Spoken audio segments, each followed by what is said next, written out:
Community gardens are a great way to bring the community together. And by the community, I mean everyone around us from different genders, from different races, from different countries that have different values, who preach under different gods. It brings all those different people together for one common goal, which is the community garden. Community gardens are really good for the environment because I don't think we all know what it takes to have our meats and vegetables from the grocery, like the process they go through and the amount of water and chemicals that's used. So the community garden, because it's you grow your own stuff, you skip all that processing and that waste that we get from our food from groceries.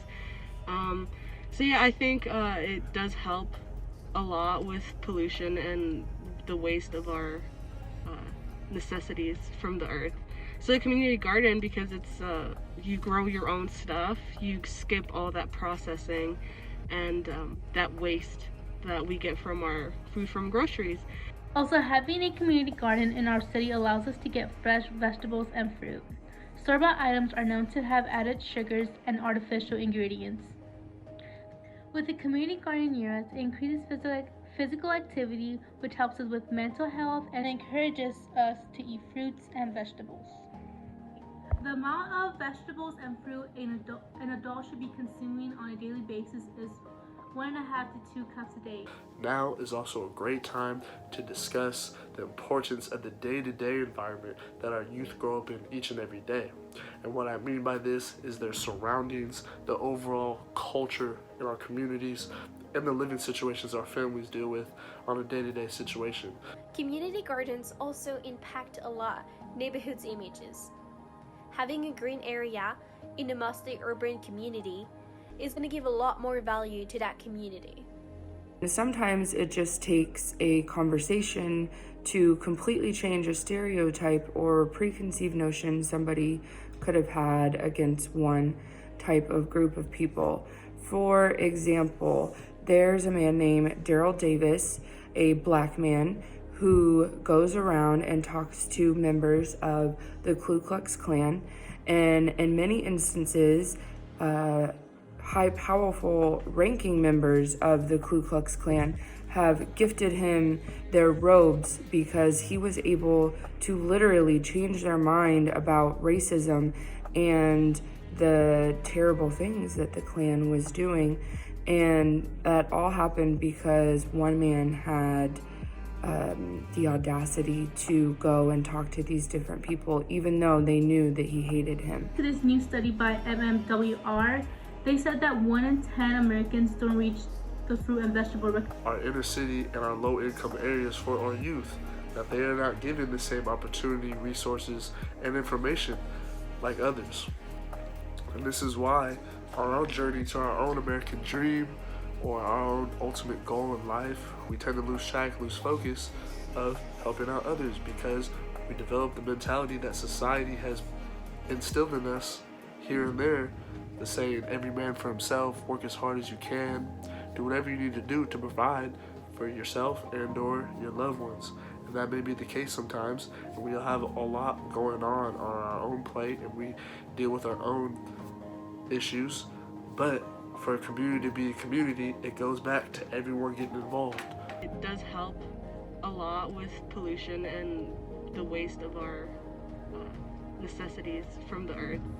It allows neighborhoods to improve aesthetically. It will also give a higher general value to the surrounding area and make those a lot more attractive.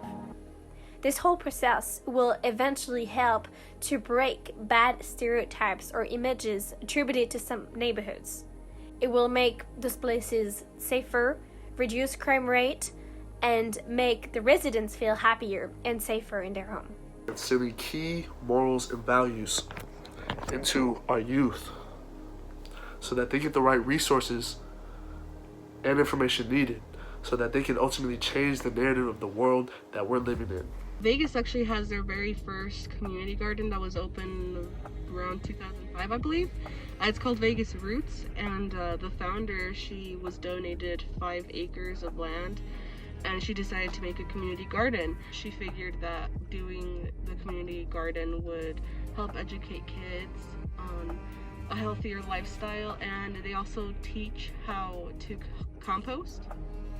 Some information on them is that they are a community-based nonprofit organization near downtown Las Vegas.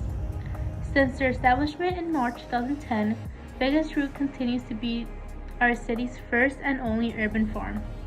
So definitely go check out their website at vegasroot.org if you are interested in volunteering or renting a plot. I want to talk to you about why it's so important to have a community garden and how it benefits our health and body. So what people do is they come out here and they rent these plots and they try and grow food. Sometimes we're successful, sometimes we're not, but it's all about the experience and learning how to grow and get back into farming. We're all natural, we make our own compost. So what we do is we take our seasonal transitions. These are the things that we planted in the spring, summer, and early fall. And then we take food donations and things that fall off of our fruit trees, like our pomegranates, and chicken manure. We put it in here. We chop it up really good. We make it into a really fine mulch. And then we take this stuff over here, which is processed vegetation and ashes from our fire pit. With this one is but tree leaves and branches. So we mix that together with the mulch, and then we put it in one of these bins. We stack it like 6 inches. We put in on top the native soil, and then we start the process all over again. So we build it like lasagna. In a couple of weeks, we'll have nutrient-rich compost to put out throughout the garden.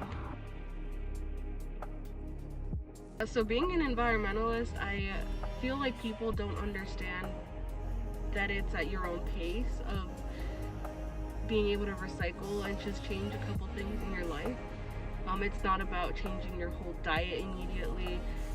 It's just knowing where to buy certain stuff that doesn't waste our resources that come from the earth. What type of world do you want the younger generation to live in when it's all said and done? I think that it should be everyone's concern to work together to better those areas. They might not be where necessarily everyone lives, but they're still part of our city, part of our country, and people from our community live in those neighborhoods. We have to help them. We have to make it better.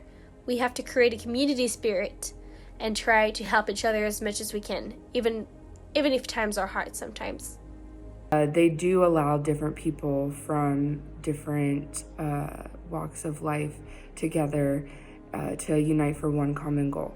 We cannot be a community, we cannot be a prideful community if we still have people who are labeling, profiling others, whatever they think it is. We cannot go down the same route that we have been doing of profiling people who live in low-income inner city areas as people who are hobos, as people who are addicts, who are not working hard enough, as criminals. We can't keep doing that. The people who are doing that are those who are unaware and who have not experienced nor witnessed anything, and so they don't know what they don't know. But it goes back to working on what needs to be done as a whole to benefit the whole community. Everyone should care to know that members of our community are feeling safe and proud of where they live. I think everyone deserves to feel safe while walking home from work, to take a walk with their kids. Everyone deserves to be proud of their home and to feel happy and comfortable where they spend most of their days and night. Become a community, rebuilding and helping out our inner city low-income areas. When you create something from start to finish and you are part of that product, especially with a team, it means something so much more in the end than you could buy at a store.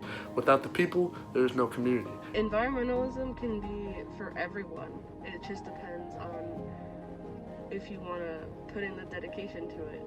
If you have a community garden close to you, you should definitely join. Even if you're not into the whole environmentalist stuff, it's still interesting to see how you plant and grow and harvest what you eat.